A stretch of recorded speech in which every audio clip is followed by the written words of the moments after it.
Hello, my name is Fergal Maguire and I'm an advisor on the DairyBeef 500 programme.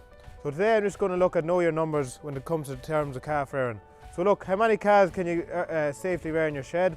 So look, when we talk about floor space, it's very important that you're not overcrowding the shed. If we overcrowd the shed, we're putting extra stress on the calf. So what we're talking is between 1.67 to 2.2 metres squared per calf. So at the earlier stage when the calf is 2-3 weeks old, we're looking at 1.67 metres squared. And then as the calf gets bigger and bigger, we go out towards 2.2 metres squared per calf. Look, airspace. So with calves, we don't create that stack effect because calves don't ruminate until they're 5-6 weeks of age.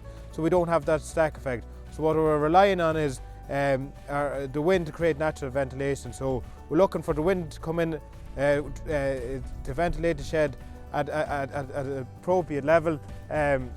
We don't want too much wind coming in because it's going to create drafts. So what we'll be looking at is that there's enough airspace between 6 to 8 metres cubed. But what we're looking at controlling the airspeed. So when we're looking at ventilation, we're talking about Yorkshire boarding, which is the Rolls Royce, and then more exposed sites we'll be talking about vented sheeting. Look, the air inlet, the outlet is important. Again, we're looking for an inlet of 0.8 metres squared and an outlet of 0.4 metres squared. So again, the wind's doing is a friend here, and that it's blowing through the shed and it's driving the air out through the out on the roof. Look, a very important thing is keeping the calf dry. So we're looking at a floor slope of 1:20.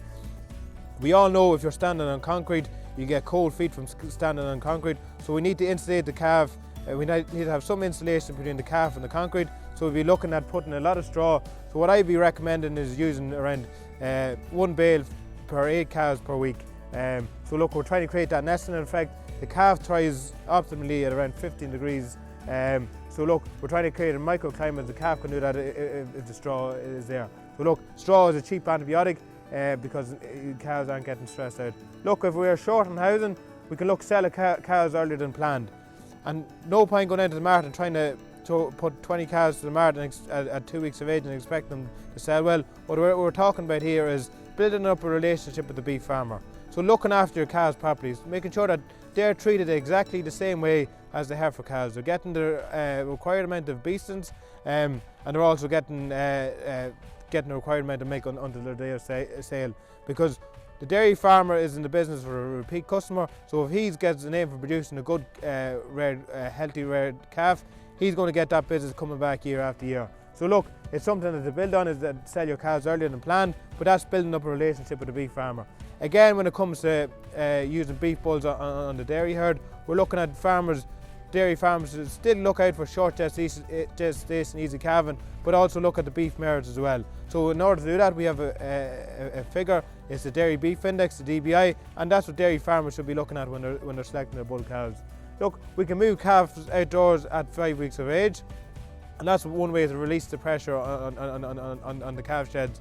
Look, when we're turning out calves, what we'd be ideally looking for is in a sheltered paddock, and that there's a few days where a gap in the weather where it's nice, calm conditions for the calf.